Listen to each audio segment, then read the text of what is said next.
Singgung cara politisi dapat popularitas, Eko Kuntadi, Anies kerahkan buzzer bayar Rp1.000 per komen, parah. Ditulis oleh tim redaksi jurnal dari berbagai sumber. Di Indonesia kita kenal istilah baru sekarang. Bunyinya gini, jangan hanya Anies di bibir saja. Mungkin orang Jakarta paling hafal dengan pepatah baru itu. Gak ada pemimpin daerah lain yang begitu mencolok, memutarbalikkan omongannya sendiri dalam waktu sekejap. Halo, berjumpa kembali di channel Redaksi Jurnal. Pegiat media sosial Eko Kuntadi lewat akun Twitternya menyinggung soal cara-cara politisi ataupun pejabat mencari popularitas. Ada yang pasang baliho seperti Puan, AHY, dan juga Erlangga. Melansir dari Terkini, dan ada juga yang seperti Gubernur DKI Jakarta Anies Baswedan yang menurutnya mengerahkan buzzer. Selain Anies Baswedan, Eko Kuntadi juga menyinggung Ketua Umum Partai Gerindra Prabowo Subianto. Menurutnya, Prabowo Subianto mencari popularitas dengan mengandalkan Wakil Ketua Umum Partai Gerindra, Fadlizon yang menyerang Densus 88. Host Cokro TV ini juga menyinggung Menteri Badan Usaha Milik Negara atau BUMN, Erick Thohir, yang menurutnya mencari popularitas dengan memajang wajahnya di layar ATM. Adapun soal Anies Baswedan membayar buzzer Rp1.000 per komentar, sebelumnya memang sempat ramai dibicarakan. Hal ini diungkapkan oleh politisi Partai Solidaritas Indonesia Muhammad Guntur Romli melalui akun Twitternya pada Minggu. Kata Guntur bahwa buzzer-buzzer tersebut dikerahkan buat komen-komen positif di akun IG Anies Baswedan dan tiap komen dibayar Rp1.000. Adapun anggota tim gubernur untuk percepatan pembangunan atau TGUPP DKI Jakarta, Tatak Ujayati menolak tudingan itu. Menurutnya ini hoax, tim Anies Baswedan gak pernah pakai buzzer. Pihaknya tahu buzzer adalah hama demokrasi yang menumpulkan akal sehat.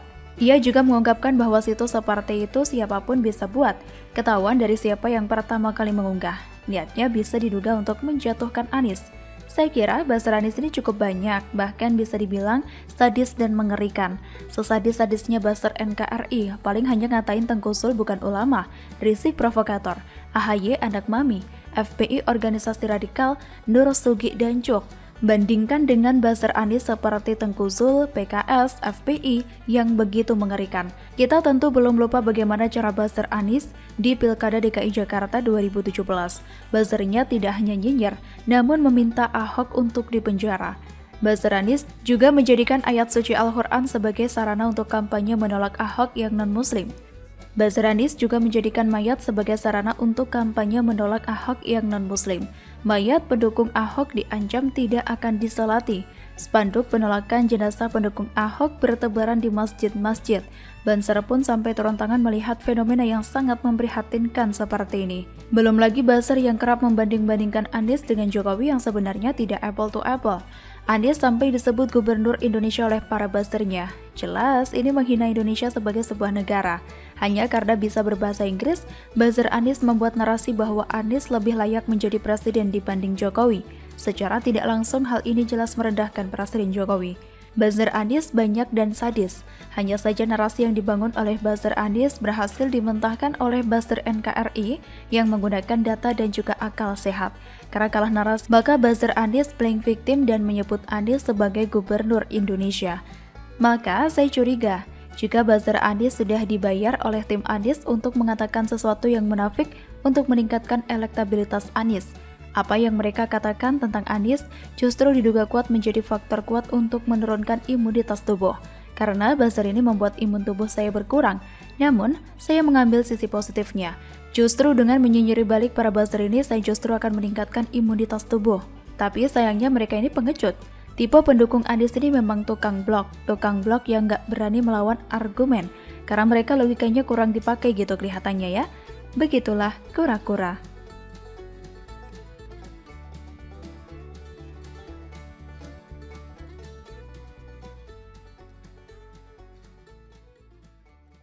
Fakta KPK usut Formula E dan kejanggalan yang ditutupi KPK masa Novel Baswedan.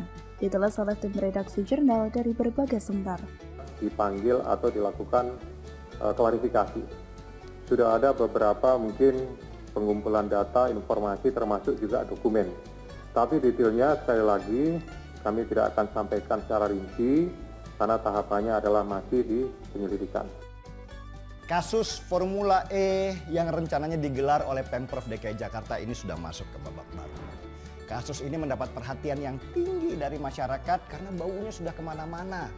Orang sudah banyak yang tahu dan sudah menjadi rahasia umum kalau ditumpukan kasus Formula E ini ada daging busuk. Halo, berjumpa kembali di channel Redaksi Jurnal.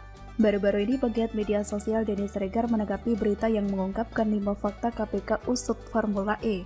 Lewat akun Twitternya @denny_siregar7 mengungkapkan bahwa ajang Formula E tersebut dan seolah-olah ditutup-tutupi dari KPK.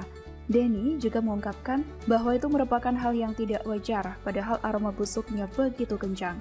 Ia juga berharap bahwa KPK dapat bersikap transparan dalam menyelidiki kasus Andis ini. Seperti diketahui, melansir dari laman Tempo, ajang Formula E kembali menjadi sorotan setelah Komisi Pemberantasan Korupsi menyatakan akan mengusut dugaan korupsi dalam proyek ini. Sebelumnya, kegaduhan ajang balap mobil listrik itu disebabkan rencana pengajuan interpelasi oleh fraksi PSI dan PDIP DPRD DKI. Berikut adalah deretan fakta yang Tempo rangkum perihal tersebut. Yang pertama, KPK periksa sejumlah orang soal Formula E. Tim penyidik KPK memeriksa beberapa orang untuk dimintai keterangan soal dugaan korupsi di ajang balapan mobil listrik Formula E. Menurut pelaksana tugas juru bicara KPK Ali Fikri, pemeriksaan itu untuk mengumpulkan bahan data dan keterangan informasi yang diperlukan penyidik. Ali menjelaskan pihaknya belum dapat menyampaikan materi penyelidikan ke publik saat ini, sebab sampai saat ini tim penyidik masih melakukan pengumpulan data.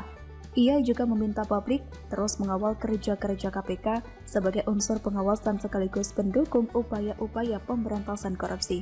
Yang kedua, Anies Baswedan bungkam soal penelusuran KPK.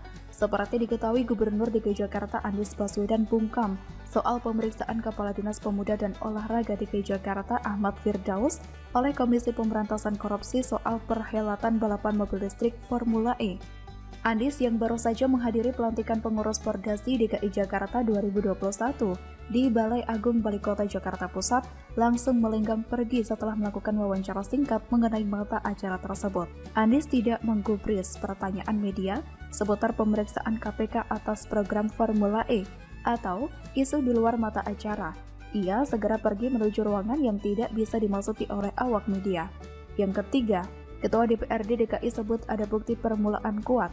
Ketua DPRD DKI Jakarta Prasetyo Edi Marsudi mendukung langkah KPK yang memulai penyelidikan dugaan korupsi pada rencana perhelatan Formula E.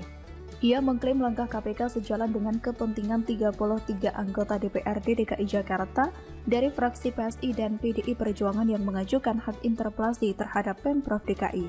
Prasetyo mengklaim penyelidikan yang dilakukan KPK menjadi bukti hak interpelasi yang diajukan partainya atas dasar kepentingan publik, bukan politik. Ia mengajak masyarakat untuk mengawal proses penyelidikan tersebut. Ia juga menekankan bahwa serupiah pun uang rakyat yang digunakan pemerintah Provinsi DKI Jakarta harus bisa dipertanggungjawabkan. Yang keempat, Wagub DKI sebut akan patuhi proses hukum. Hal ini diungkapkan oleh Wakil Gubernur DKI Jakarta Ahmad Riza Patria yang menanggapi langkah KPK yang mulai menelisik rencana balapan Formula E. Sejumlah anak buahnya termasuk Kepala Dinas Pemuda dan Olahraga DKI Jakarta Ahmad Firdaus telah diperiksa KPK. Riza mengklaim proses pengadaan anggaran program Formula E sudah dilakukan sesuai dengan prosedur yang berlaku. Ia mengatakan Pemprov DKI merupakan pihak yang mengusulkan anggaran. Namun anggota DPRD DKI Jakarta lah yang menentukan dan menyetujui besaran anggaran tersebut. Yang kelima, PSI minta perkara Formula E dibuka seterang-terangnya. Juru bicara DPP PSI Sigit Widodo menyatakan dukungannya kepada KPK untuk mengusut tuntas dugaan korupsi pada program Formula E di pemerintah Provinsi DKI Jakarta. Sigit mengatakan sejak awal PSI sudah menolak penyelenggaraan Formula E itu. Menurutnya banyak hal yang janggal di dalamnya seperti tidak pernah ada rencana di dalam Rencana Pembangunan Jangka Menengah Daerah atau RPJMD. Dan lokasi ajang balapan mobil listrik itu juga tidak jelas.